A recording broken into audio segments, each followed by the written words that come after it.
everyone, Goji the guitarist here. This is going to be the first video out of my 5-part series, and today we're going to go over how to read tab, and we're also going to learn the parts of the guitar. Let's learn the parts of the guitar real quick.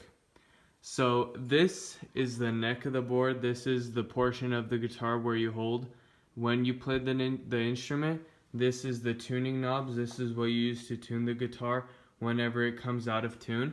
This is the general region where you strum the guitar, and basically these little segments, these portions of the neck, you hold these parts, and these are called the frets, and this is how you change the sound of the guitar, and this is basically the focal point of playing this instrument.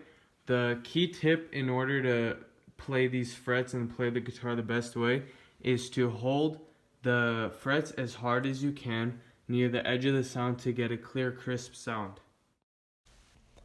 Okay, let's learn how to read tab. These lines here represent the 6 strings on the guitar. In the last clip, I showed you guys the E, B, G, D, A, and E strings. The numbers on the lines represent the frets that you need to hold in order to play the song.